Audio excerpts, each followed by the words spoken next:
to the Backlog Burrow, where I dig through my unplayed or much loved but sadly neglected games for general entertainment after a miserable day at the human coded day job or just on my time off. I'm CB, and I'm going to be real with you. The demo dive is basically called this week for the second round of the Stanley Cup Playoffs Eastern Conference. I get very, very few chances to actually watch live NHL games anymore, especially not ones where my team have actually progressed past the first round, which they haven't done in 4 years. Which I'm going to be a nerd now. Can I just say that it feels like vengeance incarnate that the last time we came close to winning the cup was making it to the finals in the 2020-2021 season, where COVID caused realignment of the divisions, and thus we lost the cup to the Tampa Bay Lightning, who we just beat last week. Anyway, sorry, nerd. Point is, this is my week off, and games start at midnight my time, and this round is between my team and the team that one of my besties supports, and this is the only time I can watch it without having to worry about being underslept for work, so I am going to! Still, I don't want to entirely forget A, my limited audience, and B, my Pillars of Eternity playthrough, with my mouthy and probably too nice elf rogue Misha, so I'm just going to do this until my game starts, so let's see where we're at. Last time I was finding out information out in the catacombs, old Temple of Wotica, and found out about various sites I had to go to in order to help figure out how to stop this awakened past life of mine from driving me crazy. Also found out about Isilmir, Aloth's own awakened former life, who isn't literally driving him crazy, but is definitely making his life harder, mostly by standing up for him when he can't stand up for himself, and generally writing checks that his ass can't cash. Thankfully, one of the places I have to go to for my awakened problem is a place that apparently might help him with his, so that'll probably be my next stop. Though I do have to stop by the Ducal Palace archives because A, Adair wants to find out more about his deceased brother, and B, some jackass is existing that Cadnua, the keep that I got beaten half to death for and is bonded to me, is somehow theirs. Look, you assholes, you didn't want it when there were spirits all over it killing people, so you don't get it now. So I have a to-do list that I can get to while I wait for the Habs vs. Sabres Game 1, so no time like the present. Sitting comfortably? Good. Then we'll begin. Now, I think I've figured out the sound settings now, so music should be quiet enough not to drown me out while still keeping the voice lines, the few that there are, actually audible. So, let's go. Ducal Palace was in, what, First Fires, I think? Something along those lines. But I believe the last place I went was Market to sell a whole bunch of garbage, frankly. Because that's the thing. This is one of those games where you just gotta kind of collect and sell all the loot if you want to make any money beyond taxes from the keep that some jackass now wants to steal from me. Dipshit. Which I guess is a good thing, because thinking about it, there are games where that's pretty much the case, but you also have encumbrance rules or a limited inventory, and that's just never fun, because then you have to pick and choose which garbage to take and which to leave. Sure. Right, so off we go. Out we go.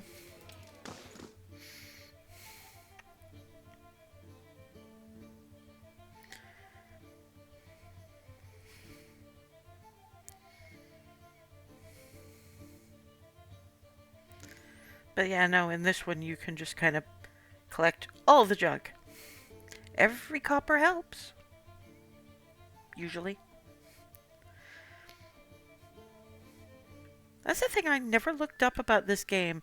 You keep picking up more than one currency, but you still have, like, money in a single currency. Now, where's our map? First Fires, Catacombs, Bracklebury. Bracklebury is, not a place I want to go right now, because, it's, I believe that's where the, tower with the weird ass frickin' animancer doing various bunches of necromancy are hanging out. So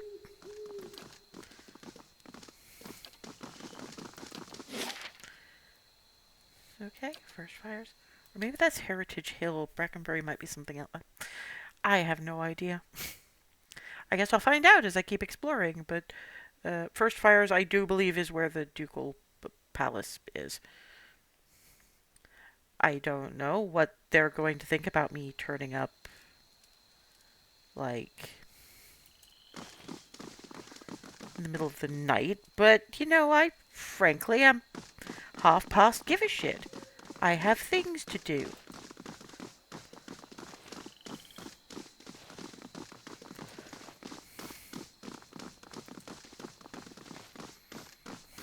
Politics, infighting, greed, and a shrine to Margaret as well. Her clergy belongs there. Durin, seriously? You grumpy old shit.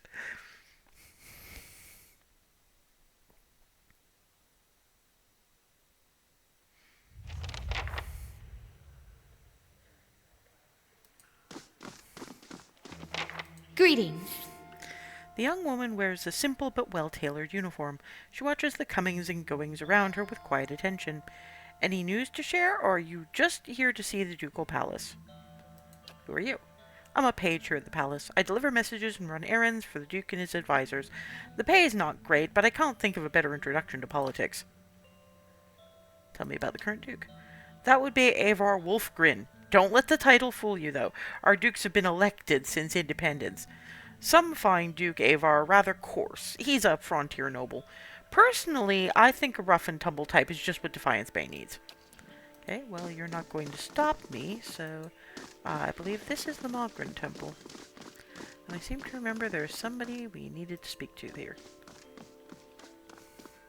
A stone figure of a warrior gazes towards her raised hand. It's empty, but the palm and fingers are blackened. Ah, yes.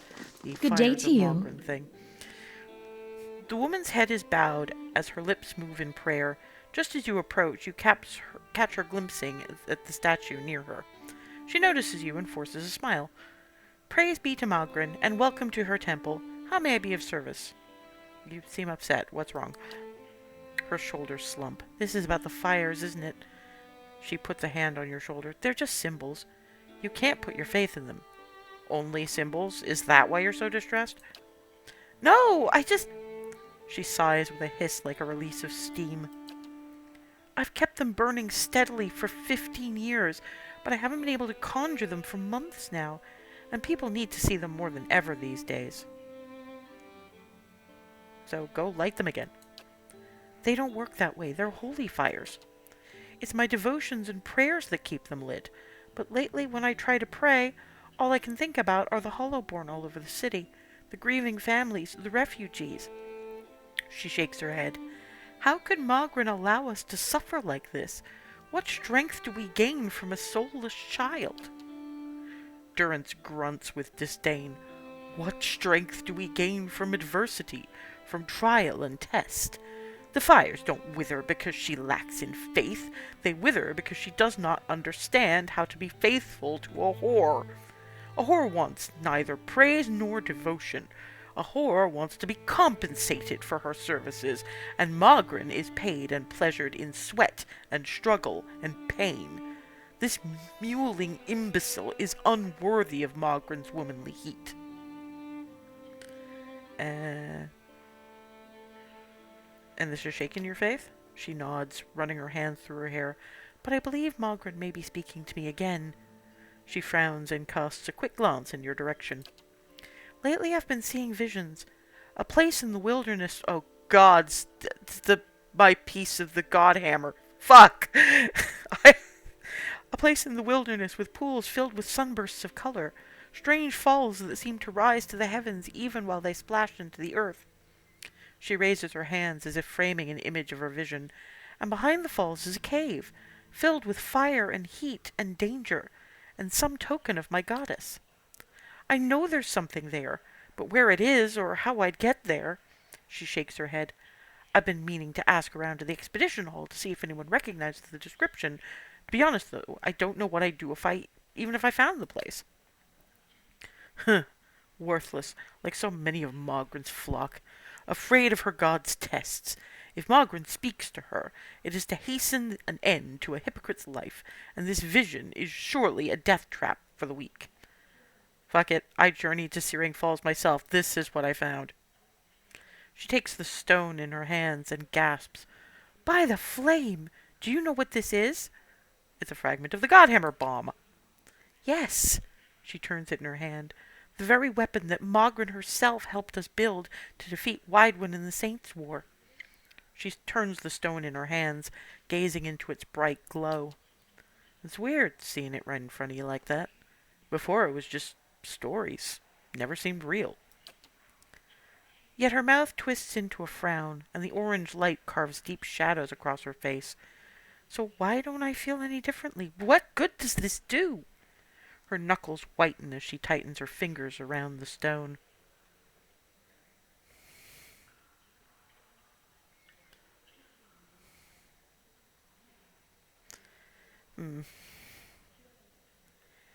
Well, she entrusted the Godhammer to her followers. Perhaps she's trusting them again to end the legacy. Transformation through trial. She turns the stone in her hands. It isn't an easy answer, but I would expect no less from my goddess. This woman hasn't been tried at all. Would that we were alone, I would take it upon myself to instill real transformation. As she looks at the statue, a flame springs from its raised hand. One of the things I've always loved about Mogren is her affinity for fire, how it grows and spreads. You feel the warmth from the fire rippling across the room. You've given me what I need. I'll make sure to give the people of Defiance Bay the support they need. Now, let me give you something you might need. She disappears, returning quickly with something in her hands. A weapon worthy of the goddess herself. Please accept it as thanks for your service to Mogren, and to me. Thank you. Farewell. Yeah, Durance is going to be pissed off right to hell at me, but you know what? I give absolutely zero shits. Unforgiven, huh? What did I get? It's a flail. I don't really have anybody who uses a flail, but okay. Bandits. Motherfucking bandits. Up we go. No, I am not stealing shit from anybody. I am not up for that kind of game. I believe this is where I be. Okay. Ah, yes, this jackass. Thank you for coming. I've been trying to track you down for some time. This is Marshal Forwin, Earl Badmere's military advisor. He will serve as a witness for this proceeding. He gestures at the man next to him. Well met, Road Warden. Your reputation precedes you. I admit you've created a bit of a stir throughout the nobility with your reclamation of Cadnua. Most are still not sure what to think of you. What's this about? The legitimacy of your claim to Cadnua is in question. Earl Badmar has issued a ruling on the matter.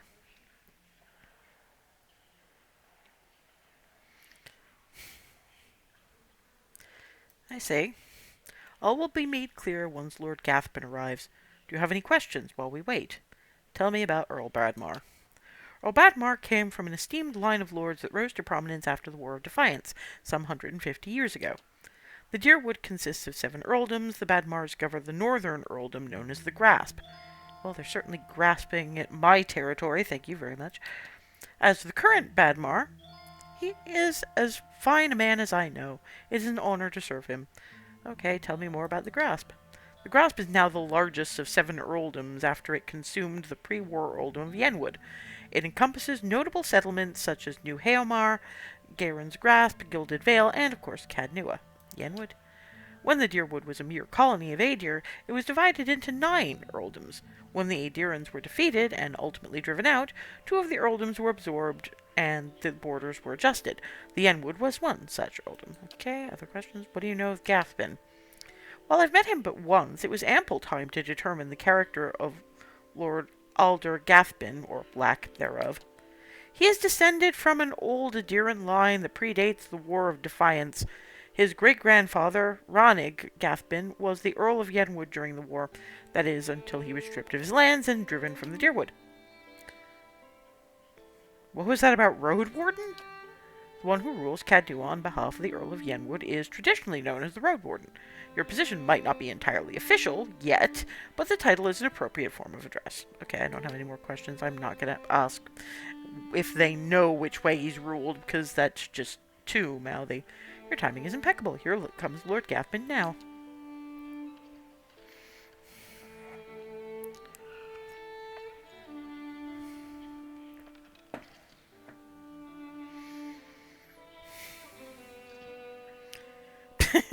Sorry, I'm just looking at this whole bunch of heavily armed individuals, one of them carrying a pantry door, plus an Arctic fox and a zombie cat.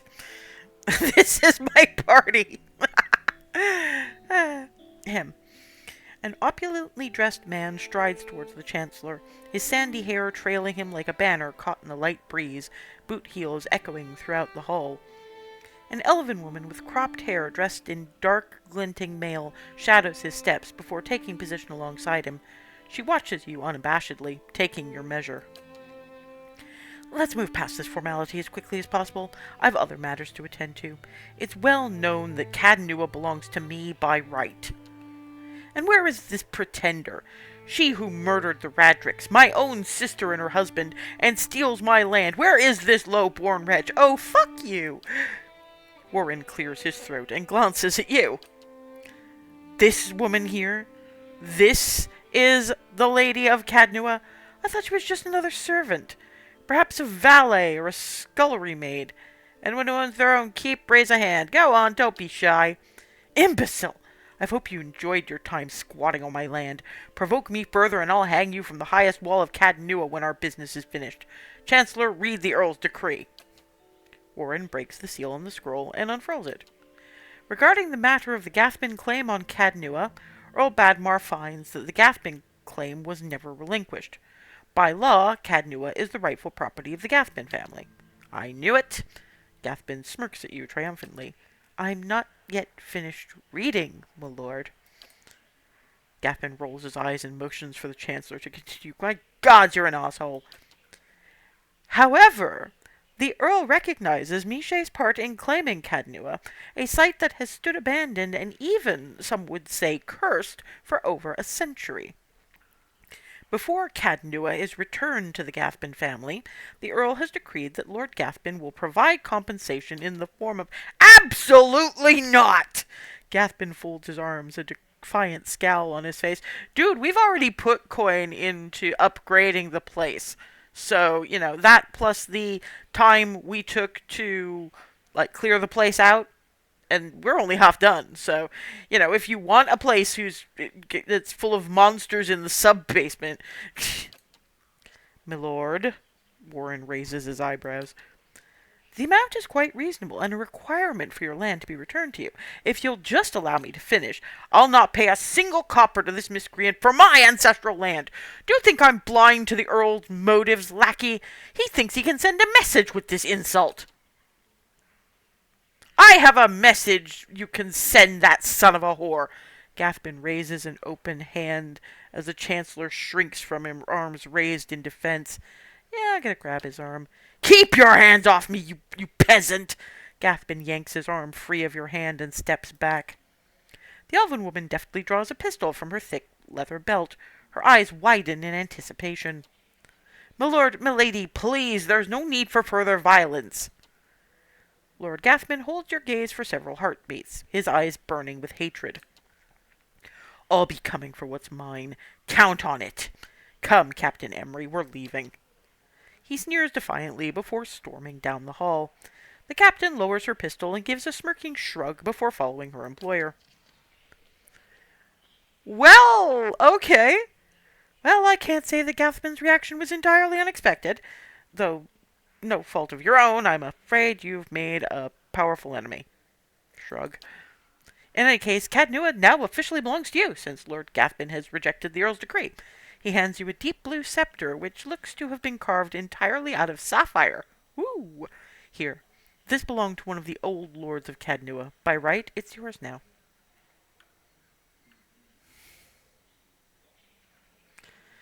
Yeah, please extend an invitation to feast with me within the halls of Cadnua. There's no need for us to be enemies. That is a generous offer, and I'll make sure it reaches Lord Gathbin. It was a pleasure to finally meet you, milady. Warren bows. Perhaps we'll speak again under more pleasant circumstances. Farewell. Actually, yeah, no, there was actually one more thing I wanted to talk to you about. If I may. Well met, friend. A taciturn man with graying hair pores over a tome he's just withdrawn from one of the shelves. He glances up at you with baggy eyes. Yes, is there anything I can pull for you? I'm looking for militia records from the time of the Saints' War, trying to find out what happened to someone. The man clears his throat. We've had a number of inquiries about such information. I'm afraid we've had to bar access to the public. Seems there are still quite a number of folk in Deerwood who bear ill towards Raid Sarens. It would be irresponsible to surrender their names to just anyone. Many came to settle here as refugees. Perhaps if we were more established in Defiance Bay, things would be different. But I have no reason to suspect you to be any different than the others. Okay. Well, I'm just gonna have to establish myself. That's fine. I can do that.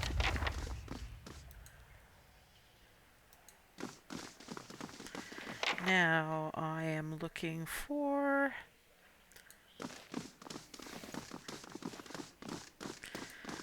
At least the Cadnua bullshit is temporarily handled anyway. As I recall, that guy is gonna turn up with an army. Well, I'm sorry. Fuck his army. I've dealt with drakes. Right. What is Valian Embassy? Andra's Gift. Maybe Bracklebury is where I need to go for... Actually, no. I'm actually going to... Oh, wait. What do we got? Ah, the Celebrant Sturge. Oh, right. I don't have anybody at the stronghold right now, so I can't do any of those. This is full party and I haven't got any additional companions yet. Don't remember where I find all the companions. I seem to recall I will find one around the Deerwood.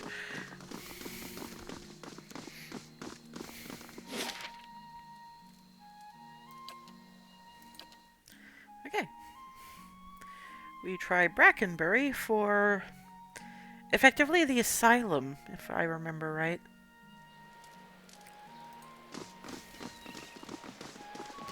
What do we got? We got House Dominel, the Charred Barrel, Raymond Manor, Copper Lane, Wanderer's Gift, Hagrid House, Sanitarium. That's what I'm after. The woman is absorbed in a book, muttering softly. She reads, "What's up?" Hail, traveler. A woman stands in the shade of the garden, muttering to herself. She's fixated on the pages of a large and well-worn tome, seemingly oblivious to the blooming flowers and the cool, fragrant breeze. She only looks up when your shadow crosses her page. Do you mind? I'm rather busy. What are you so busy with? She snaps her book shut. I'm studying soul attachment.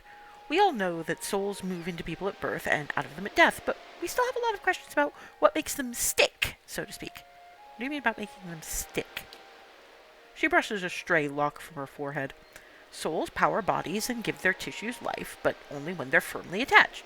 It's separation that leads to a whole spate of soul-related ailments, including the hollowborn.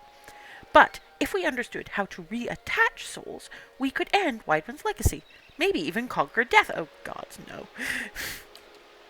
She scratches behind her ear. That's the theory, anyway. Unfortunately, I don't have all the research I need to put into practice. What exactly do you need? There's a manuscript called The Theorems of Pangrum. It contains research from Pangrum's experiments on detached souls. The Hall of Revealed Mysteries is rumored to have a copy in the Elder Archives. Pangrum's work is considered to be one of the more daring animacy texts. Not something generally circulated among novices, nor easy to get hold of. I wonder if we might have a peek at it. The theorems could advance my research by leaps and bounds, but Grimda, the High Archivist, worships Whale, which means she has some paradoxical views on sharing and restricting knowledge, and since she's not exactly a proponent of animancy, she tends to restrict the kinds of information that would be useful to me. Maybe she could be persuaded. You're welcome to try, but you wouldn't be the first. Well, look at me spilling my troubles. It's kind of you to listen, but I should really get back to my work. I'll leave you alone for the time being. Yeah, I've been there. I don't really know if I want you to have that book, dearie. Right now, I'm going to see if I can handle,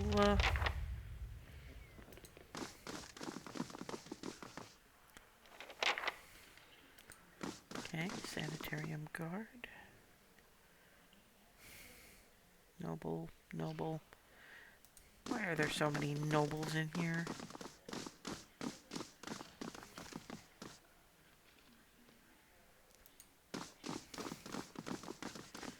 You can see the patient is unresponsive, common after soul trauma. The Animancer places a small stone upon the patient's forehead. A portion of his soul was recovered near his body. We used this stone as a vessel for transfer. What the fuck are you people doing? Can you hear me, Oswin? The patient's eyes slowly open before a panicked, wild expression washes over him. Unfortunately, the extended dissociation has permanent side effects. Charming! The patient becomes more agitated, grunting and moaning as he tugs at his bonds. With further research, we're confident that we'll be able to rehabilitate patients like Oswin. Like, how? The table is set with an assortment of leaflets and booklets with titles like Practical Benefits of Animancy and Soul Adjustment for the Well-Adjusted Soul. What the fuck? A head warden Ethelmore. A well-maintained statue of a middle-aged man presides over the room, looking down unblinking over the bustle of harried academics pestered by the hopeful desperate. A strong warmth emanates from it that you could sense from across the room. There is a human soul stored beneath the stonework. You feel its attention turned towards you. It has been some space since a watcher graced these halls. His voice echoes, rumbling the floor beneath you. I am envious of your natural insights, traveler. I can only imagine how it might have helped my work in life. Now, what is it that has brought you to my sanitarium? You may have a member of the Leaden Key in your midst. Ethelmar groans, and the stone around him shudders. I could have done without hearing that today. Many have their intrusions been into our affairs. Of course, one can seldom be certain whether they've meddled or whether calamity is struck on its own. But a few of their less skilled infiltrators have been exposed from time to time. They are a perpetual nuisance. Once again, I am reminded of how envious I am of your gifts. I suspect they would be of use in verifying one's identity. You were at odds with the Leaden Key as well, I take it? They're up to something, and they're trying to determine what. They are always up to something. Of that you may rest assured. If their plots have come to involve you, you have my sympathies. Do you have any idea of who this person might be? I won't know until I've met them. Very well. In that case, I would recommend you speak first with our resident animancers. They have frequent interactions with both patients and colleagues. You'll find them up here or in their offices downstairs. You will report anything suspicious to me immediately. This is my only request. I don't want to know anything about awakenings. There's an animancer on the lower floor who came all the way from Revua to study them. Take the stairs down and look for Belsage. I'll leave it at that. Question the animancers about suspicious activity.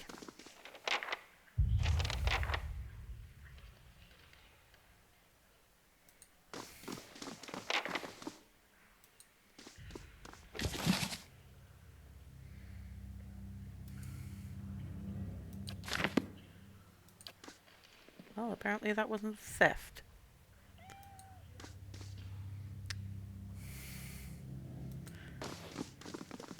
Okay, so clearly that's not one I need to speak to. How about in here? Is there anybody in here to speak to? No? What's at the desk? These look like field sketches of Engwithan ruins and artifacts. Okay, fine. Hit your customs.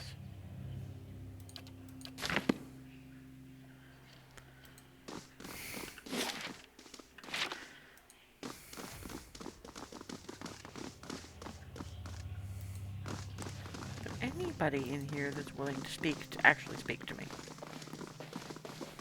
Probably not.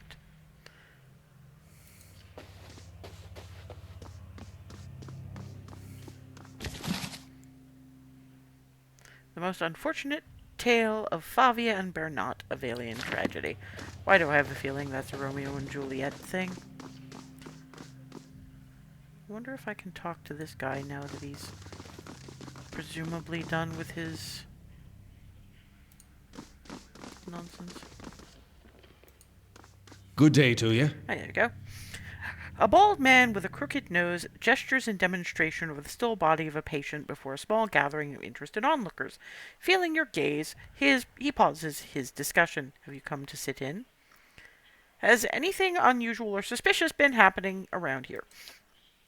He shakes his head. Definitely not up here. We can't be scaring off visitors and potential clients, you know. His voice becomes quiet. Downstairs is where the more esoteric research is done. I check with the answers there. Okay.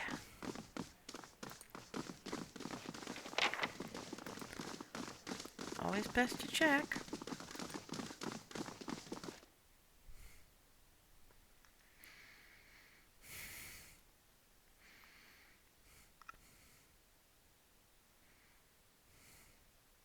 As I recall, there's going to be a whole cavalcade of bullshit down here. Then again, it's an RPG. There's going to be a cavalcade of bullshit everywhere.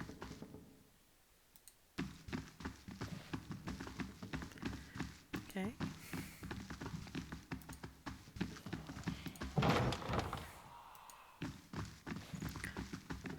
Ah, this is the one I need to speak to about,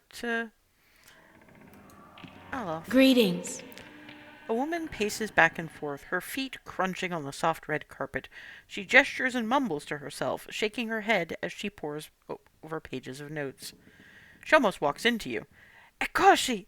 Here I am, looking so hard for answers in my research that I do not see the kith standing in front of me. What can I do? Well, let's start with, have you noticed anything unusual or suspicious here lately? It is rare for me to notice things that do not relate to my work, even when they are in front of me. Sanitarium, Ikia, but I am not the best choice to help you with that. Something else you need? I'm looking for an expert on awakenings. She laughs bitterly. Ugh, that would be me. Though the lack of research subjects has made me more of an expert in counting floorboards. I would like to transfer Animancy's success in buttressing pre-awakened souls to soothing those whose souls have already awakened. But I need subjects, and most of the patients here are too broken to produce reliable results. It is a tragedy to have come so far for nothing. You're in luck. I have a volunteer. She springs to the balls of her feet, beaming. Galarde, who is it?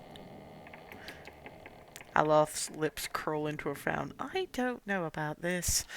She grins more broadly still. Oh, hey, look, we've got an alti.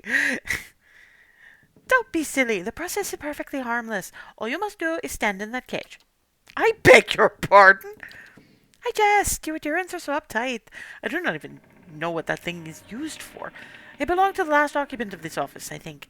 Now they upgrade him to a cell. Again, I jest. Your sense of humor, lady, is not so much not. She rubs her hands together, getting down to business. So, I need you to sit here. She takes Aloth by the shoulders and steers him to the couch. And try to relax. But don't try so hard, then you will not be relaxing. Indeed. His eyes are humorless. And you must also wear these. A little cold, but the copper will help conduct your essence. The Animancer fastens thick copper bands to Aloth's forehead and wrists. As she ratchets them tighter, his face twitches with suppressed irritation. Now, I will examine your soul through my scope. She reaches into her desk and produces a long-chambered tube. Knobs, dials, and small-toothed wheels run along the side of the device. It is fitted with Adra lenses cut to different thicknesses and concavities. By manipulating them, I find the angles and densities that will allow me to track the anomalies in your soul. How exciting! I've never seen this sort of thing performed. Kana peers at the device with interest. It seems suitably complicated. Does this mean we'll get to talk to Isilmir more? I like that lady. She raises a finger. But first, we must find this cunning interloper. You will answer some personal questions while I make adjustments. Sagani pats his arm. Don't worry, I'm sure we won't hear any of it. Aloth squirms on the couch. Very well. She holds the scope to her eye and flicks a knob. To begin, tell me something personal, from a time before your awakening. There's nothing to tell. I was just a normal child living in the Sithwood. He looks to you. His face is set in a frown, but the rigid edges of apprehension show through nevertheless. Talk about your parents. As you speak to Aloth, you feel your voice like a bell in your chest. It tolls softly, luring him into the mists of his own memory. Belasej doesn't seem to notice anything, but you feel as if your words are smoothing his essence, untangling its many threads. He closes his eyes. Mother is away most of the time, with the Thanes family, but I always know when she's coming home. Father's bottles accumulate like storm clouds on the horizon. His fits of temper become swifter and more violent. It still shames him knowing that her hamneg to another man supports us better than his labors as a steward. This is good. I am starting to see something. Continue. Tell us about the time you awakened. She bites her tongue as she twists one of the dials. I am in my 5th year of training. Mother is home. I can let my guard down a little, because when she is around, he is usually only angry with her. But he has heard that I have had trouble casting missiles, that my flame shields are unstable. He is furious that I have failed, and Mother's presence reminds him that he has failed too. The first blow takes me by surprise. One moment I am sweeping the kitchen, the next I am sprawled on the ground, stupidly looking at flecks of my blood on the tile. His boots, glistening with fresh polish, thud across the floor. He kicks me in the stomach, and I curl up to shield my vitals. But it's pointless. Protecting one thing only leaves something else exposed. Still huddled on the ground, I retreat as far as I can. I retreat until the vision of the kitchen and my own trembling knees is nothing but a pinprick against a field of black. His jaw locks and his eyes twitch beneath their lids. Madiko! Belasej furiously cranks the knobs along her scope. He's hypnotized himself with his own memory. You've got to bring him out of it quickly. I almost have it. Squeeze his hand. You're safe. Everything's fine. Aloth's eyes snap open, but the expression you see in them isn't his. He's ne'er safe when I hap upon him. Belasej sucks a deep breath through her teeth. That's it! I'm seeing a shift in his essence. Something spreading and congealing. She glances at you over her scope. Keep talking. He seems to respond to you. What brought you here? Cracking bones and voices high and higher. That warm molasses feeling that grips down your gut when crisis is nigh. Belfetto! We have flares of a totally distinct essence. She jots shorthand notes onto the pages next to her and turns one clicking knob of her scope. Now, try to get the two of them talking. Isilmir, tell Aloth why you've awakened. Fie, he's the one needed me. Hiding in his own bone bag like a turtle in its shell. Aloth's face twists in fury. I never turned it over to you. Good, yes, very good. She rests from her scribbling only to make another adjustment to her scope. I can now see two separate patterns of essence. Where he ebbs, the other flows. It's as if the awakened soul fills the spaces that he leaves empty. She prompts you with a circling of her wrist, quill still in hand. Go on. Aloth, what's this about ceding space to Isilmir? He grits his teeth painfully. I've given her nothing. She usurps me in my own body. Aye, and I lend him a pair, too. You should ask what I did to that old man of his. How the last time he laid a hand on us, I break it in 3 places. Aloth's head jerks to the side. That wasn't your decision. It's never been your decision. And I was awakening, but now I'm stuck with you. And damned if I let your Ninian drag us both through the scupper. Ack, very good. She lowers her scope and consults her notes. I think I've finally got something we can work with. I've tracked Isilmir's essence throughout the exchange. She had a particularly high density index during the most heated portions of their argument, and her essence seemed to localize most clearly in the lower portion of the subject's left rib cage. That's right around the spleen, which of course means that she is triggered by black bile. No doubt the subject's characteristic melancholy is to blame. Oh, for fuck's sake. Aloth blinks back at you, and in the midst of his perturbation, you're not quite sure who's looking out of his eyes. That's utter horseshit! Black bile, is it? They've certainly spat their share. Canna studies Aloth dubiously. It is a simpler explanation than I expected, all things considered. She glares at him. Yes, never mind my years of training. I suppose you have a better explanation.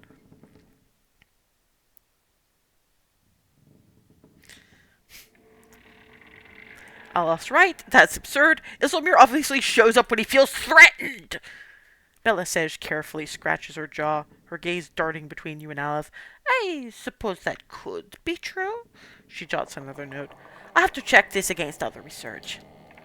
He removes the copper bands. Well and good for you, but what does that mean for me? Belisej frowns at her notes, tapping her cheek with a quill and making a grand show of concentration. However, you catch her stealing a glance at you over the pages.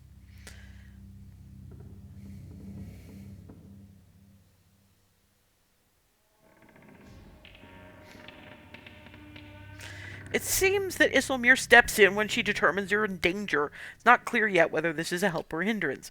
From my position, I'd say it's pretty clearly a hindrance. I've got a lot to process. Regardless, thank you for your help, Miche. He does not look at Belisej.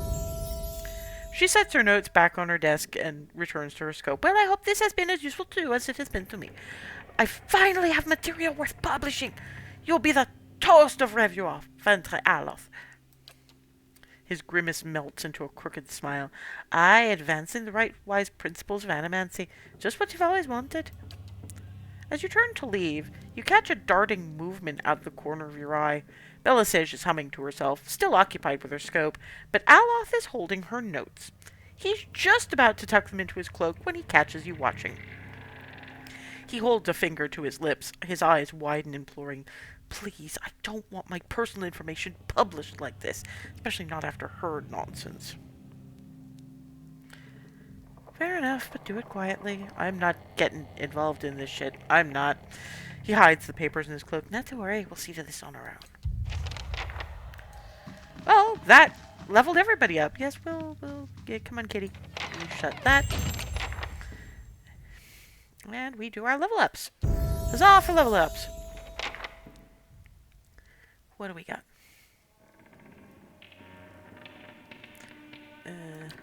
Additional stealth. Additional survival. That should do. Next. Class unlocks. Blinding strike. Reckless assault. Escape. Finishing blow. Deep wounds. Persistent distraction.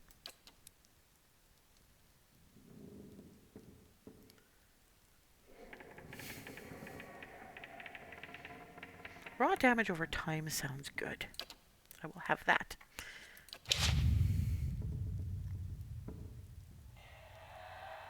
Aloth.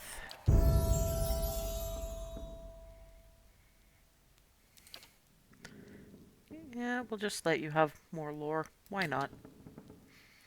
Let's see. Ooh, we get a 4th level.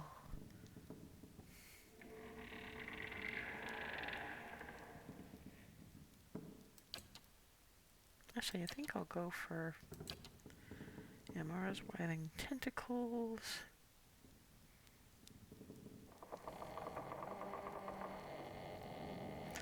And concussive missiles. That should do.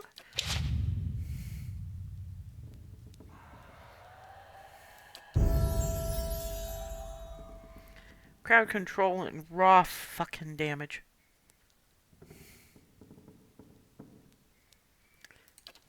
We'll stick with survival. We'll save those for the next level up. Vigorous defense, armored grace. The fighter is perfectly suited to wear even bulky and restrictive suits of armor, lowering their recovery penalty significantly. That sounds like a good one to have.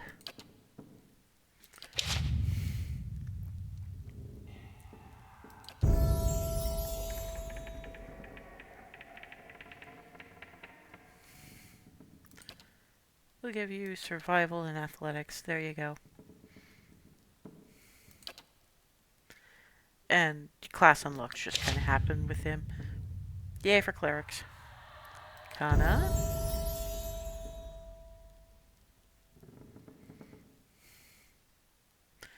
I'll give you a little more athletics, shall we? That'll do. Lo, the endless host, Harbinger's doom, terror field.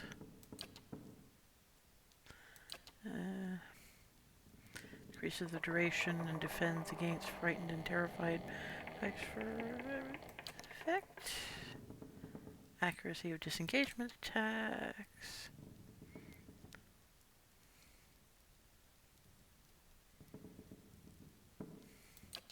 Actually, that looks like a good one. It defends against frightened. That's always a good one. Oh, for fuck's sake.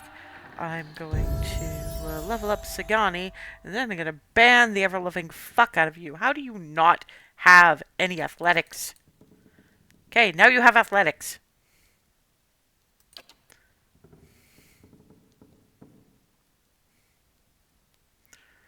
Defensive bond. Yeah, we'll go for the defense bonus. Okay, you.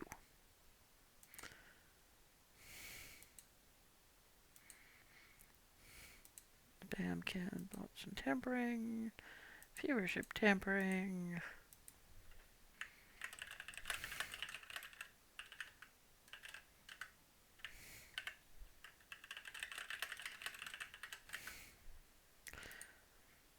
I verify, submit report, block this user, go away.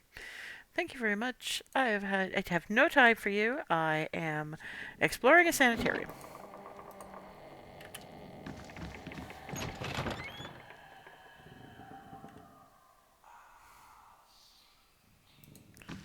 Who's this?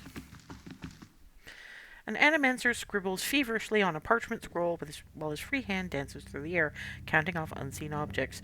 His lips move in silent discourse. As your shadow falls over his scroll, he looks up at you with mingled perplexity and irritation. Hello.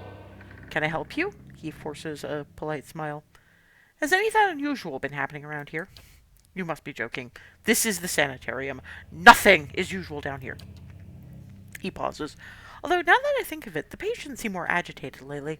But then they're Cadman Azo's responsibility, not mine. Mordred talks, taking a breath. Then, if there's nothing else. What are you working on? My area of focus is wicked. More specifically, how to cure them. Why? What kind of a question is that? Just think of all the families that could be healed, the lives that could be restored. What could be more important? His face has reddened, and he turns away from you for a moment. He shakes his head. Animancy has an answer here. I know it. It's simply a matter of working it out. Okay, what exactly is a wict? A hollowborn who received a transplanted animal soul during infancy. One of Animancy's early efforts to cure the legacy, if not a successful one. He removes his spectacles and wipes his brow. They show signs of developmental abnormalities throughout their childhood, but when they reach adolescence, they become aggressive, feral, but still victims in need of care. Okay, transplanting animal souls into children seems like an odd solution. We animancers were trying to do something about the crisis, better than letting it swallow another generation of children. He stares at a fixed point on the far wall. And despite the controversy, it only went so far because at first it seemed to work. People called it the salvation. Children that had never been responsive to any kind of stimuli suddenly seemed aware of their surroundings, of their families. He takes a slow breath.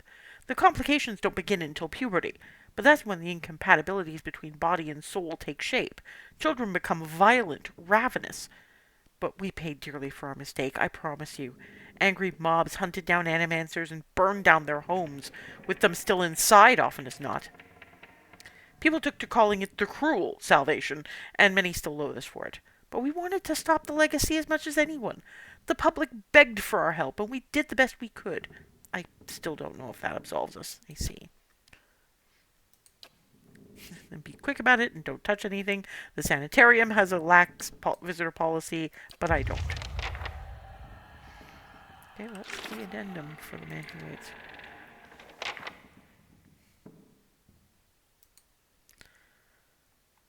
Okay. In a corner of Modred's lab rests a large weathered trunk. It seems likely to contain something important, if only by virtue of its size. Examine.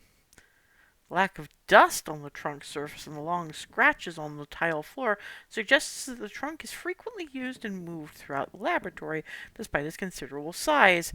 Deep yet narrow gouges score the wood at the edges of the trunk. They look like claw marks. Okay, I'm opening the damn thing. Heavy lock holds the trunk shut. It's too sturdy to break. You need to find the key. Okay, we'll leave the trunk alone. Can I still talk? Hail and well met. No, okay, fine. So, there may well be a key to this thing somewhere. No. What? Oh, shit. Sorry, I did not mean to do that. I was trying not to do that. Oops. Sorry about that. Didn't mean to.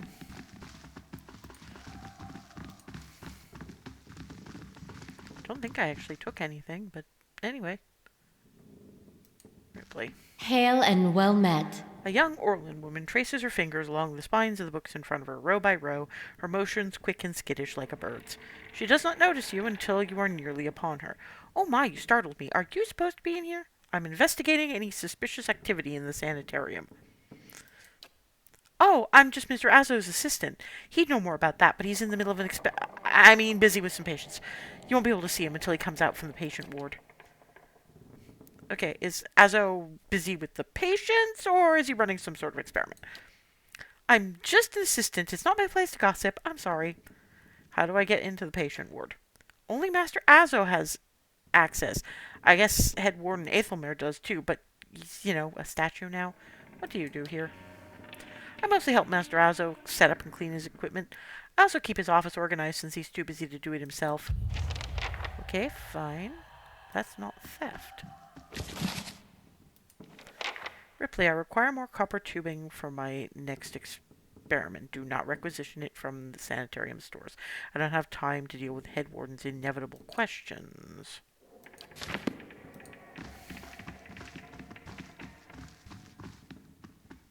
Unlocking this will require the proper key, so I probably need to go and, talk to, who's his face? Ethelmer.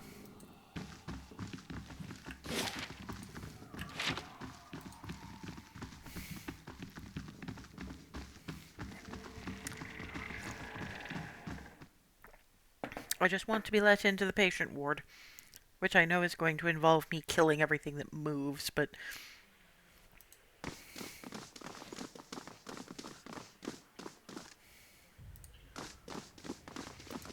Hi, I'm back. Hail, traveler. Maybe, is Cadman Azzo running experiments on the patients here? Experiments? Cadman Azzo is in charge of patient welfare now. He's not authorized to run any more experiments. I am disappointed in Cadman. I had hoped he would be the one to guide your inquiry. He'll be in his office in the patient wards. I'm granting you immediate access so you can find him. No doubt you will wish to speak to him further on this matter, and I, for one, am curious as to what he might have to say. Tread carefully in the wards. There are a few dangerous cases. I would ask also that you do your best not to agitate the patients. They have enough trouble as it is. Yeah, that's fair. I don't want to agitate anybody, although I probably am going to, because this all ends up as problems that cannot be solved without murdering people. Besides, probably if Cadman Azzo's been dealing with patient welfare and he's running experiments he's not supposed to be running, he's going to attempt... He and his patients are probably going to attempt to kill me. Oh, hey, other door. Hello.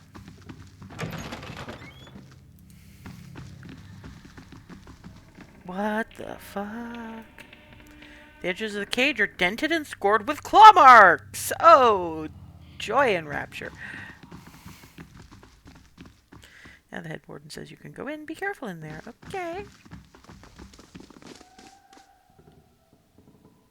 Why are there flesh constructs? The families leave them in this place? A curved spine twists this woman's posture forward, her greasy hair draped over her large eyes like vines. She smiles at you. You must be visiting someone. Then, noting your appearance, she adds, a friendly visit, I hope. What do you know about this Animancer Azo? Oh, I like him very much. Many animancers could care less about their couldn't care less about their patients. Look at us like vermin for their experiments. But Master Azo treats us like humans, even the very sick. You can tell he does this to help people. He's helped me understand a great deal about myself, and I know he's done the same for others. It's too bad what they did to him. He hides it well, but I know he's still affected by it. What happened to Azo? Frail's eyes dart back and forth, and her voice lowers to just above a whisper. They don't like to talk about it. But there was an accident. He was said to be one of the brightest in Deerwood. That was his reputation here, and that was what brought me to seek treatment. People say it was ego that drove him to try to solve the legacy, but that's hogwash, even if he was a bit of a showman. He loves his homeland. He thought he could help. He wasn't one to speak of his work, suspected his colleagues might have tried to steal it, but he told me once that he had figured out a way to create a soul. Not a soul exactly, mind you, but how did he put it? A proxy, I think he called it. Had some machine that drew energy out of the very ether. Can you imagine? The point is, it was going to help with the legacy. It was going to make Hollowborn into something easier to love and care for. Gods know that's something we need. Do you know what they call those empty little babies in Andra's gift? Oh, tell me. They call them boys, because so many of them are found floating face down in the water. These are mad times. Anyway, Master Azo has scheduled a public demonstration of his work in Copper Lane. He was so excited. And then the next day he was locked in his office, turning away visitors, I heard, and he stopped seeing patients. I don't know exactly what happened, and I don't have the heart to ask him, but I'm glad they're letting him treat people again. Why are you in here? From behind her hair, her cheeks flushed. I don't want to say. You'll think less of me. I'm listening. These last few years haven't been kind to me. They haven't been kind to anyone, really. I try not to think of it as personal. I lost my husband and both boys in the Saints' War. My daughter, the legacy took her before she was ever mine. I made do. What else can you do? I moved into a tiny place in Andra's gift, got by mending clothes and on the kindness of strangers when I had to. But I was surviving, and the gods were watching over me. I could live with that. Then one day this noble woman comes in, wants this fancy gown fixed. Gorgeous thing, this shade of blue I'd never seen before. Only I had. I looked at it, and it reminded me of something. I had what they call an awakening. I remembered being a noble woman myself in another life. People doting over me, men doting over me. Me! The best food, the most beautiful home, all the things you'd never dare to dream of. They were mine. It was poison knowing that. All those things I had that I'll never have in this life. It did something to me. My food started to taste rotten. The walls in my little room seemed to close in around me. I stopped being able to sleep in my own bed. So I came here. It was that, or break into an estate and start ordering servants around. It seems like such a silly thing to worry about. You don't have to tell me. But I can't get past it. And I start to wonder, did the gods choose this life for me? And if so, what terrible thing must I have done to deserve it? Maybe I'll get there again one day. If not in this life, then in another. The strange part is, I think even the best wouldn't be good enough for me anymore. I think it must have gotten to that point when I was that noble lady. Okay, have any of the patients been acting unusually? Well, there's Batixa, who relives a murder she committed more than 5 lifetimes ago. Idleman, who they say only has half a soul and who was found collecting the faces of others because he believed his own to be a false one. Graham, he speaks in a language no one understands and wails at night sometimes. Different from their normal behavior, I mean. Well, yes, I suppose. But nothing they didn't volunteer for. Master Azo let us know that a number of patients in the North Ward had volunteered for a new therapy and would be escorted to his laboratory to receive treatment. The North Ward has our most troubled cases. I'm glad some of them have chosen to get help. It seems to me it's gotten quieter over there since it started. It's Graham I see them taking in the most. He struggles, but he always was a bit of a wild one. Would I be able to visit the North Ward? They like to keep them separate. I don't know that I've ever seen the guards allow a visitor. Just Master Azo, okay? Do you know where I might find him? I think I've seen him around today. Have you checked the laboratory? It shares a wall with his office. He's been spending most of his time there lately. Okay, farewell. This is charming.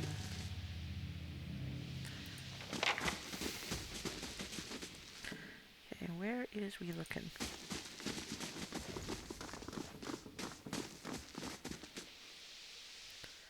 Don't know if I'm going the right way or not. Hello.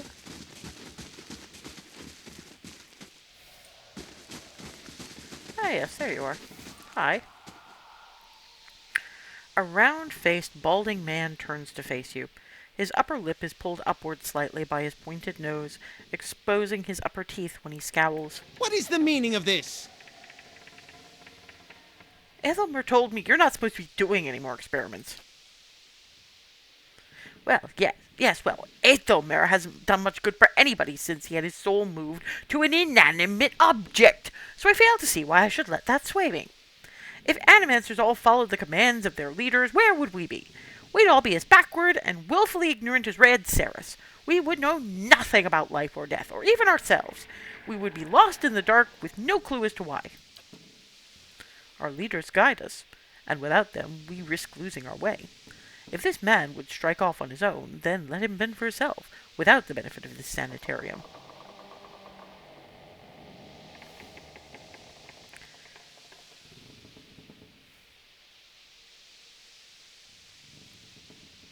Yeah. Sure, there are paths that don't involve risking lives. Indeed. Many lives have been spent in such pursuits, writing treatises and poems. But tell me this, how does one verify the truth of a poem? If some philosopher stumbled across the meaning of our existence, how would we know it from a false one? These are wasted lives. In animancy there is progress. We are measurably closer to complete understanding because of our work, and that will be true until our work is complete. Who will solve Widewen's legacy? Some church? Some warrior? It will be an animancer, or it will be no one at all. Have you tried your experiments on any other subjects? I have, yes. No point in lying about it, now that Ethelmer's involved. I asked for volunteers from our patients, and a few brave souls came forward. I was very close to a breakthrough. They understood that. They understood their sacrifices would mean something. I heard you were demoted. How did it happen? Azo's nostrils flare and he bares his upper teeth more broadly. That's none of your concern. Did one of the others put you up to this? Oddmer? That smug weasel? Things went wrong. Everything. I don't know how. I'll never know. He spits on the floor, as if to remove a bitter taste from his mouth. I'd like access to the North Ward. Out of the question. Those patients are in isolation for a reason. Your forehead seems damp all of a sudden. Perhaps I should discuss your insubordination with the head warden. You smug cretin. How dare you come down here and meddle? You have no idea the importance of my research. He balls up his fist and digs his teeth into his index finger, a growl simmering beneath his breath and a deep scowl compressing his face. Fine. Speak to them for all the good it'll do you. I'm sure the discussions will be fascinating. Thanks. Bye. I am gonna have to kick your ass, aren't I? There! Done! Ooh, nice. And nobody's accusing me of stealing shit. Great. Wonderful. I can have that. I mean, nobody I know is using a mace, but... Okay, what's in here? Hello. Cells. Right, okay. Here we go. In particular, okay, here we patient. More cells. Patient. Master Azo said he'd make me better soon. Great, wonderful. Charming. Would you look at this? Ooh, shiny. White leaf.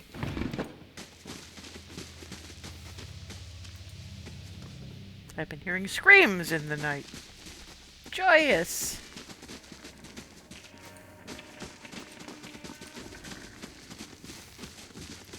I'm just not particularly happy about this place being guarded by flesh constructs.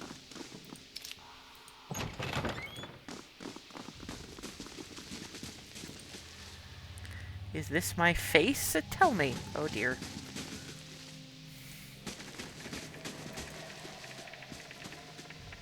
Thundering sky, rain of blood, innocence must drown. Oh, this is lovely. What a charming spot. This man has the look in his eyes of a hunted animal, and at your approach he staggers backward to the far corner of his cell, halfway appearing as though he would climb the walls if it would get him further away from you. He cries out, a bizarre primal utterance like nothing you've heard. I need to ask you some questions. Graham looks at you blankly. It's unclear whether he understands you or not, but his panic has momentarily subsided. He opens his mouth to speak, but the words that come out are half-formed as though his tongue were cut out. They're impossible for you to discern, if indeed they're words at all. Aloth makes a noise of disgust. Those animancers did this to him. You can see what comes of their meddling. You're afraid. Do certain visitors make you afraid? He looks at you with uncertainty. Slowly, tentatively, he steps closer to the front of his cell, and as he does so, for the first time you can perceive his soul within your ken. It is misshapen, as though maimed by some jagged instrument, and large expanses of it have been gouged out entirely. You feel no barriers of resistance. If you wanted to, you could look further into Graham's soul. What the fuck did they do to him? You project out toward the maimed soul in front of you, merging with it, its confusion and fear becoming yours as it whisks you into its depths. You're in your cell. A key turns. The door creaks open on neglected hinges. Thoughts come to you in waves, incomplete, broken, fearful. Standing at the door is a rotund, balding man. His upper teeth and pointy nose remind you of a rat. He beckons, apologetic. You don't want to go. Anything else. In your mind is a single word, and the word is no, but it dissolves before it reaches your lips. You press against the back wall, cornered. You cry out. In darkness, you fight against unseen restraints. You cannot move your arms or legs. The man walks into the room carrying a lit candle, its meager flame casting long shadows across books and machinery. Straps bind your arms and legs. Cold metal circumscribes the crown of your head and the breadth of your chest. The man is sorry. He is in need of raw materials. They dismantled his work, and he needs another source. He needs to show them he was right. He thanks you. Then he turns a knob, and you feel yourself beginning to crack from within, and you feel pieces of you torn away, like having your insides chewed by a horde of rats, and you are screaming a scream you can barely hear. Keep going. Another night. Heavy footsteps outside your door, coming for you. You look through a slit in your door. The flesh giant, the artificial being just outside, but facing left, facing the end of the hall. The boy there. The boy looks with interest at the giant, then collapses to the floor like a shed snakeskin. The giant convulses for a moment, then rights itself, turns away, and leaves. Graham looks at you, still wild-eyed, but somehow more present. He nods at you, then walks back to the end of his cell. The fuck? This is somewhat less than charming. This is not a place of honor. These poor people. This isn't the treatment that they were promised upstairs by the cushioned seats and lush carpets. Is that the cure for soul sickness? To be thrown into a cell and subjected to the whims of your captor?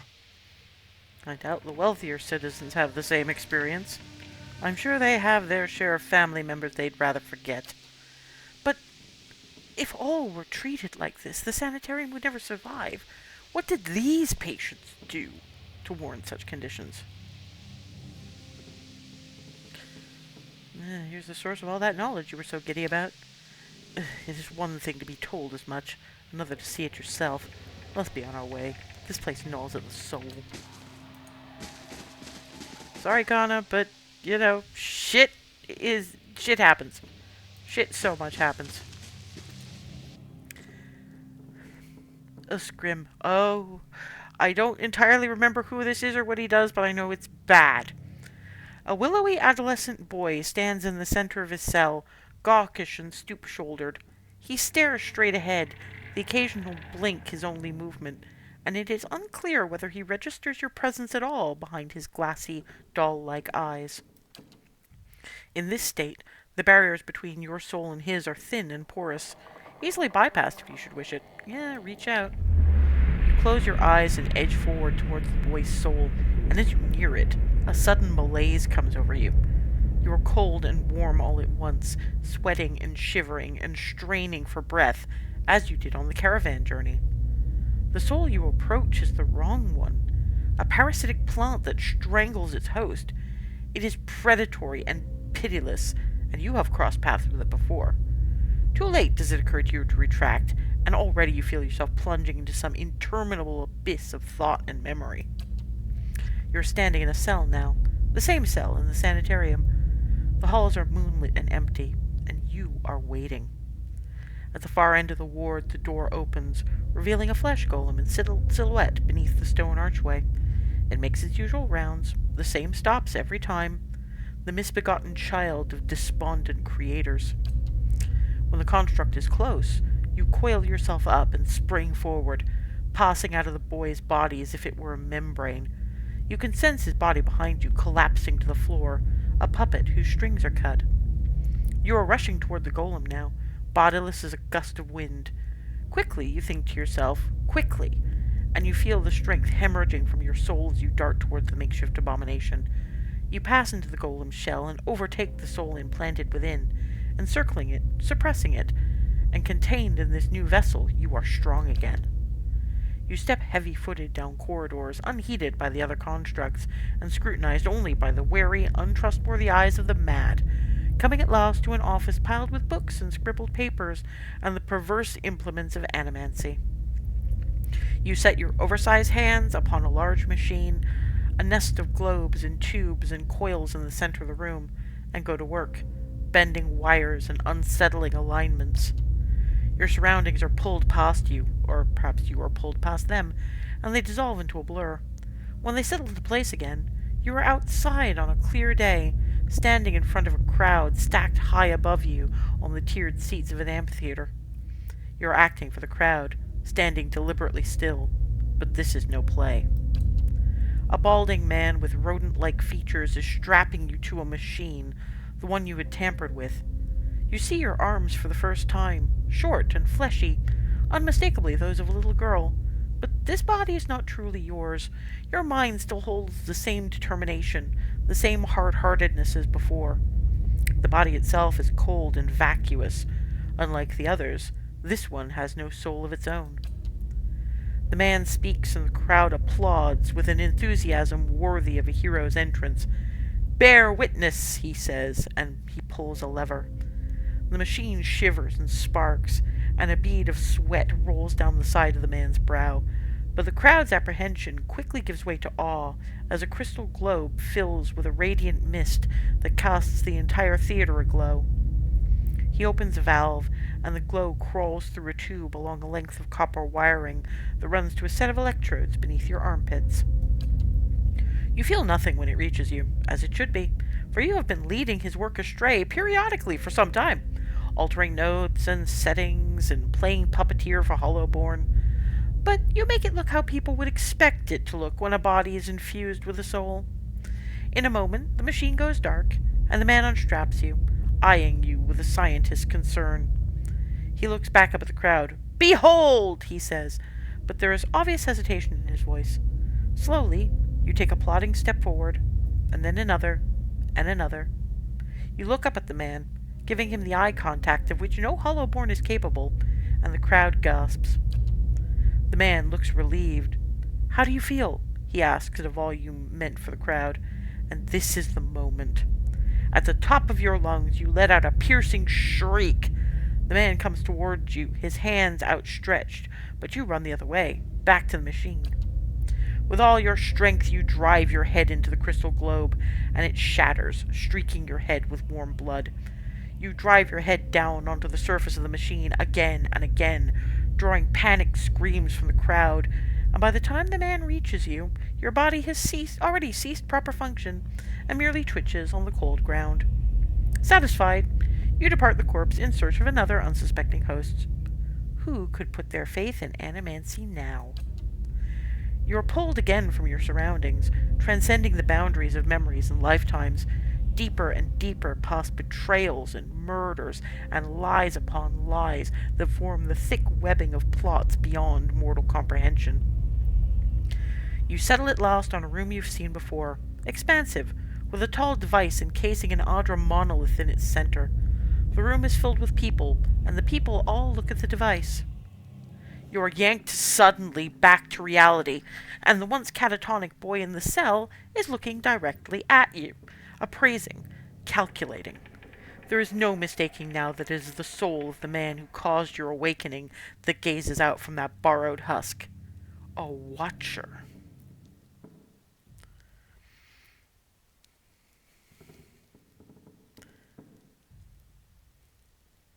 I believe we share a common past. I'm just looking for some answers. Is that so? He makes no effort to hide his disinterest, but he continues to search your eyes. He makes a slight grunting noise, and his eyes soften for an instant, and it seems for that moment that he recognizes you. He opens his mouth to speak, then seems to think better of what he was about to say. His jaw tightens. I know your look. You hunger. Hunger for answers that elude you. It gnaws at your soul. It usurps your reason for being.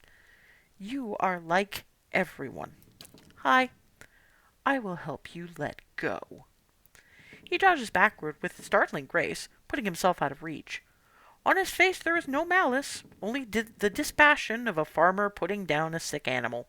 Then, suddenly, he slumps forward.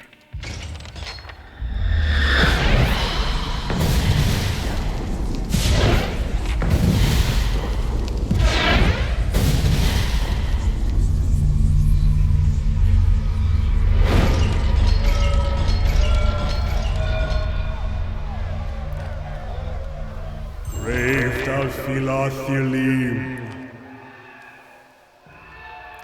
Oh, Adair. Oh, yeah, because I did the whole thing. Verathus! Okay. Yes, I know, but I have no one to assign it to. Leave me alone. Okay, Yes? I shall deal with this one. Let's burn this away! Eh? Let's go! Gotcha. I'm here. Got an arrow for this. Hi, Sam. Oh, you're I think we're then wrong.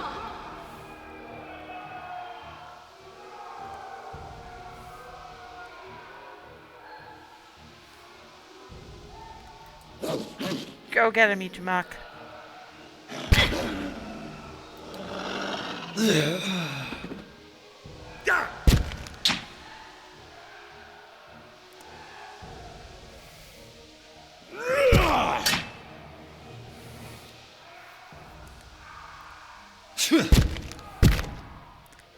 Following your lead. I have made an error. I need to set up his chance properly.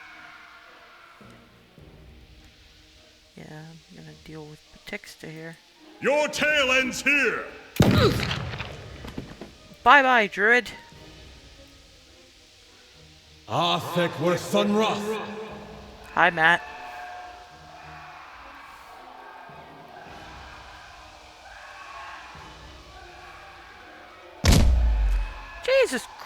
Christ! It's a fox!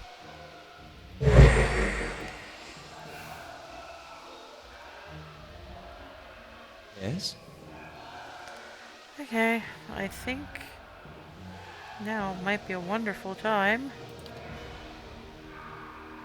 Actually, no, because that's only one person.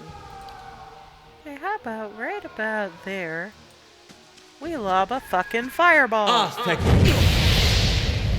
Thank you very much. Go Ready, by. Watcher. Okay. Go for After that him, Ichimak. trade station. There we go. Great. It's amazing how I can recognize some of these voice actors by combat noises. Let's go! Ha! Got him!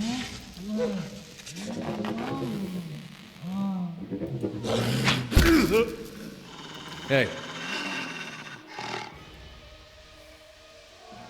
You're not getting through me. Okay.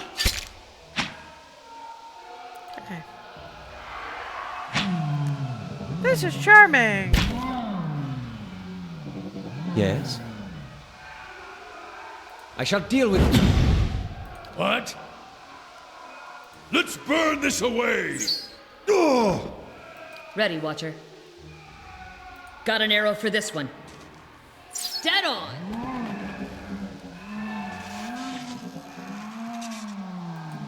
Okay. Well, that's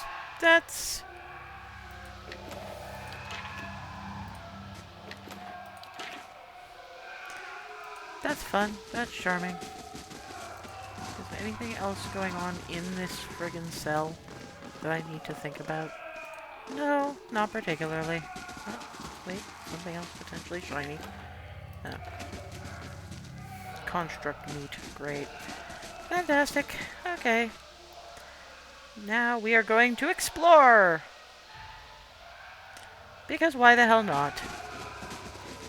I'm sure there are a lot of flesh constructs that kind of need to die right now. Brave like that one. Leave it to me! Yeah, that's Aye? fine. If you could come out there, so you're not standing in I shall people's deal way. with this one. What?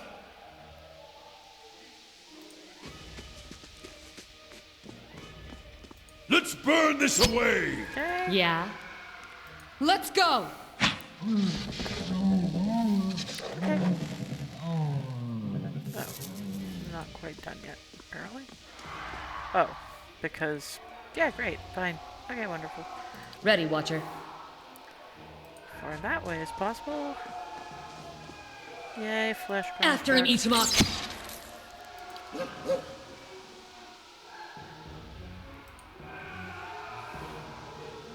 Can you get him? Ah, not quite. Yes? Your tale ends here! Oh, great! Yeah, there's another one that way!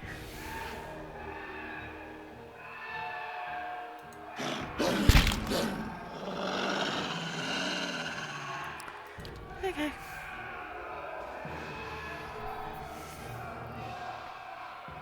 How may I help? Oh, good. Apparently we have These uns are in for a damage over whopping! time. Ready, Watcher. Damage over time is good. After him, Ichimak. Hey.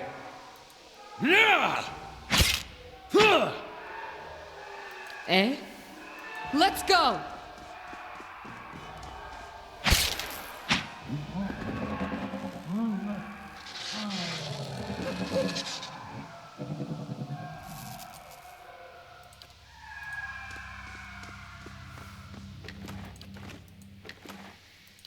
Where am I on this map? Well, there's a whole bunch of bullshit. Got it.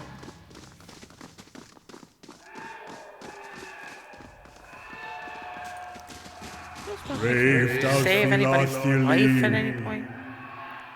Probably not. Varathis! Oh, great. I guess this is part of why How I may I asked help? what a wicked was. Now I know. I shall deal with this one. No, the fact that they've got animal souls in there does not help. I am just saying. Let's burn this away! I keep forgetting how much of Aora is straight up bullshit.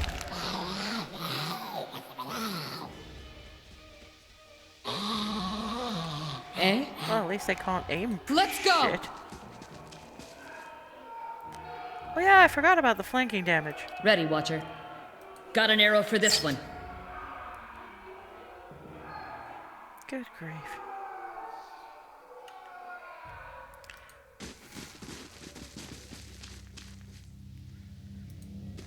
Grave Dalfilathilim.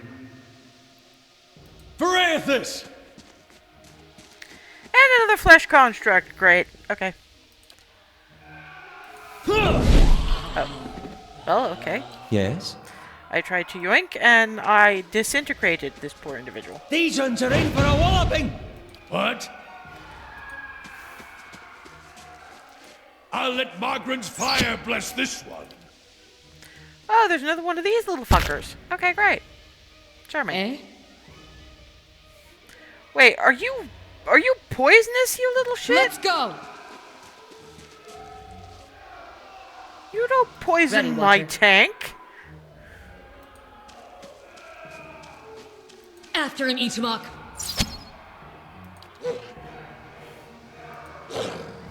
Clearly, you have very few problems with piercing damage. Sir.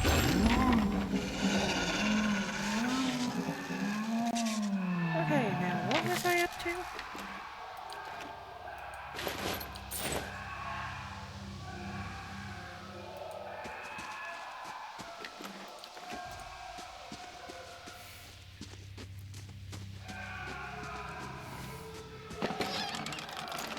Lockpicks, not that I've needed them very often. Grave Dalfilathilim. You're not getting through me. How may I help?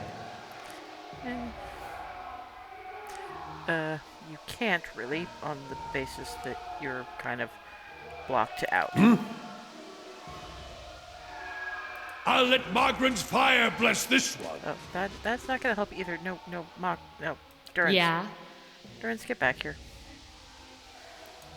And get out of the way.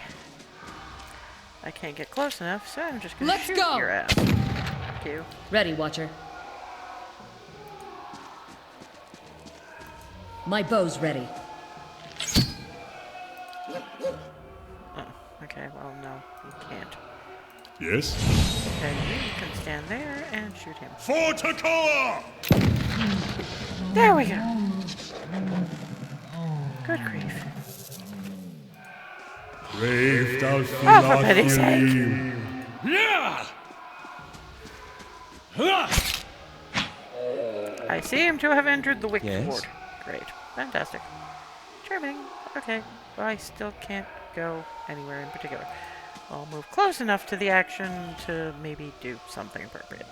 And now I will end What? my turn. No. Christ on a bike. Well, yeah, get as close as you can. Whatever. We are blocked up in a fucking doorway. Great.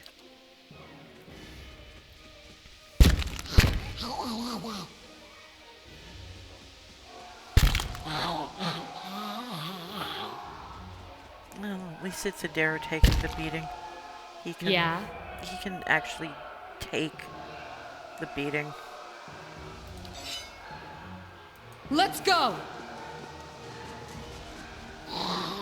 Thank you very much. I'm here. Okay, get you out of the doorway. My bow's ready. Okay. How about it, Ichimok? How close can you get? Relatively, is the answer to that. Fantastic. Okay, enter. Yes? Okay. Let's have it out! Okay. Can we continue to explore the place without getting jumped by, like, everything? Probably not, no, but behold video game logic, I guess.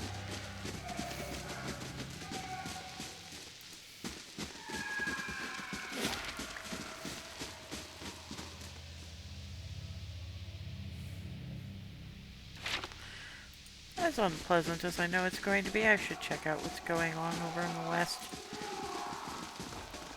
There is a terrible lot of screaming.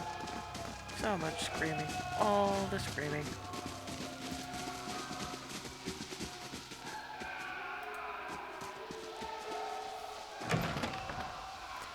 Where am I now? Ah, right about here. Anything of particular interest? Hello? Ah.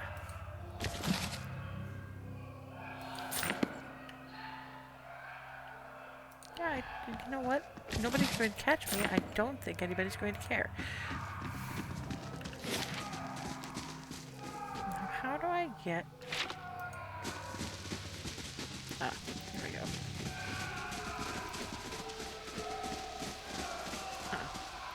Okay, cellar's room. Anything interesting here?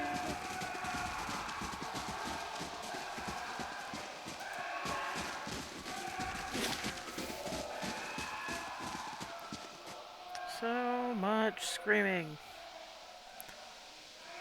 Yeah, I'd probably better go find that jackass.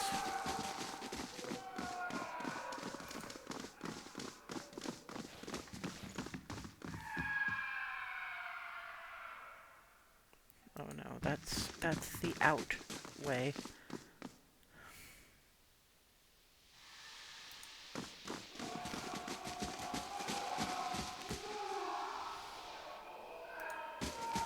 Ah, I see, I just couldn't find it in the dark.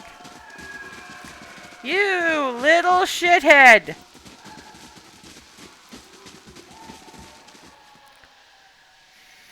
You've been experimenting on patients against their wills, mangling their souls. I have witnessed it with my own eyes. You are an asshole!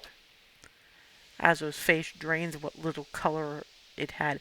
How could you possibly... Look, it had to be done. Ethelmar and the others, they took everything from me. Everything when I was this close. I had to know. Had to know where I failed and why. Imagine the value if I'd succeeded. I had done something that could make all these hollow infants into something like a real person. And with a few more patrons and a few years' research, who knows? No one has come that close with the legacy. It's why I have to continue. Why I have to risk everything here working in secret. It's why you have to lie to Aethelmer for me. Tell him you cleared me of all suspicion. Then I can't let you get in my way either. Oh, you are such a fuckhead. Dalfilathili. You do understand how hard we're going to splatter you across this place, right? Aye? These uns... Ah!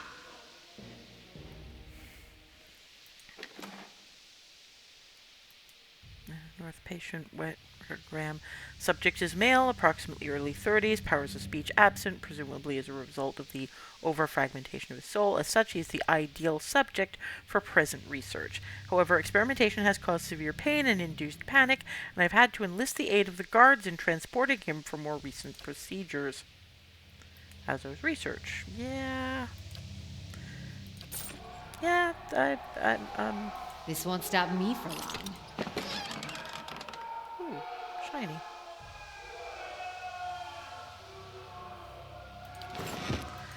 Probably give that to Sagani later. Anything else of interest? I mean, I could look at the various bits of equipment, I suppose, but you know what?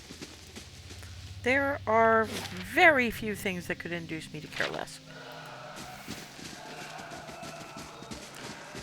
Let's just make absolutely sure there's not anybody else that needs putting out of their misery. Apparently not. Let's get out of here.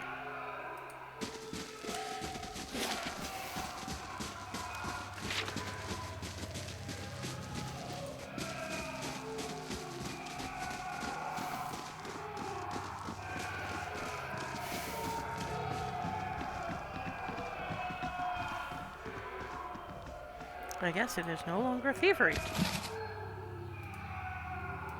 I take the note because, honestly, any evidence at this point is a good thing.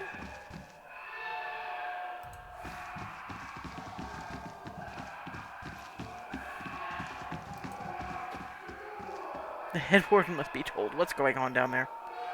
I still want to know what the key to that fucking...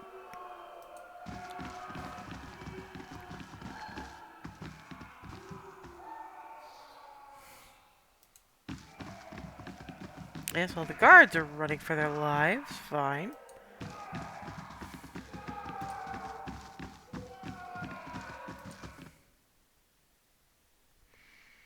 Oh, I have decided I don't really care that much about that trunk anymore.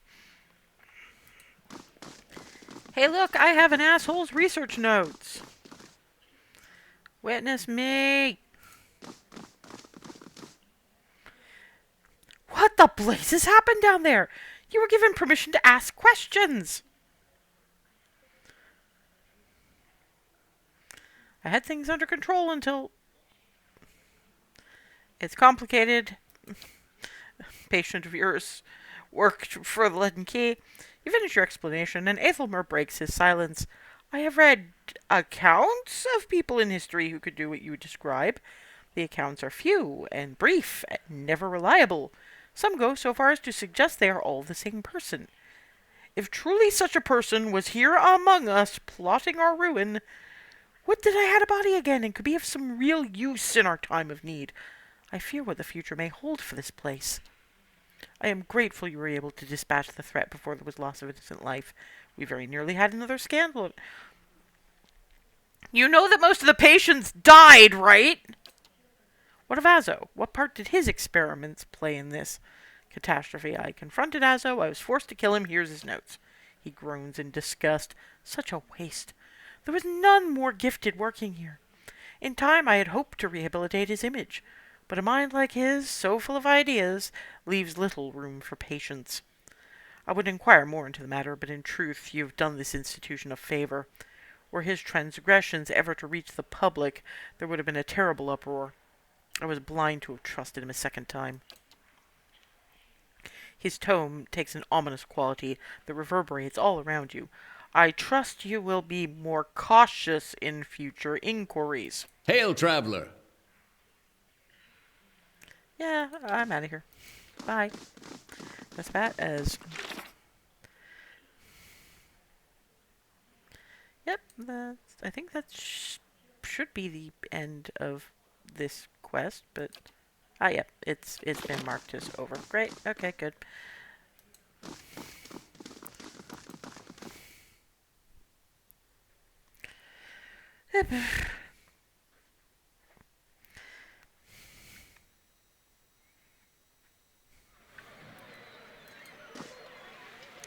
What in the ever-loving... Good day, stranger. Beg your pardon, I have a message for you. You are summoned to Hadrit House, where Lady Webb wishes to meet with you as soon as possible. Not much you can do in these parts without Lady Webb knowing about it. At least that's what I'd always heard. Guess it's true. How did you know where to find me? Well, it's Lady Webb. She knows everything. Tell me about her. Do you not know Lady Webb? She's... Well, no one's seen her exactly in a long time, but she's the mistress of Dunrid Row. Has been for as long as anyone can remember.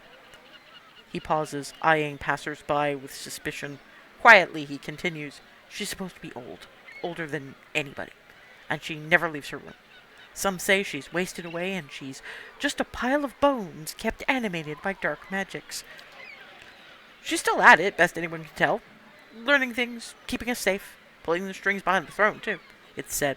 Has a ring of ciphers doing her bidding, telling her everything that goes on. You do wrong in this country, before you go asking the gods for forgiveness, best you ask Lady Webb first.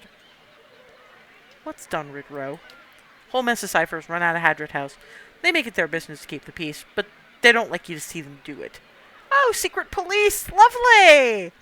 Problems in this city have a way of going away on their own, and when that happens, you can make a pretty good guess as to why. Okay, where can I find Hadrit House? It's just over there, my lady. The southwest corner of Bracklebury. Very well. Fine. Okay.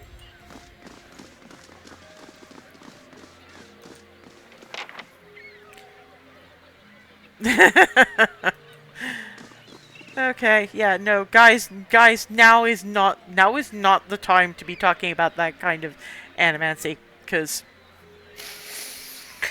excuse me, there is just bullshit. Right. We've got like 20 minutes or so, and I gotta go catch a game. Or set up for catching a game. I mean, I'd watch with you guys somehow, figure out a way, but I would get banned from Twitch so fast. I still have this week off, and while I am technically on vacation from Twitch, look, every single game is on a streaming day. I'm sorry. I'm still probably going to be picking up games on and off in the few days I have left of my time off from the human-coded day job. Now that the fatigue has dissipated a bit. Should be fun whatever I get up to, and I hope to see you if you've got time. I'll be back properly back on Wednesday, 13th May with, well, there are a few demos I'm thinking of picking back up with, and that should be interesting either way. So, until then, or until next, have a good one.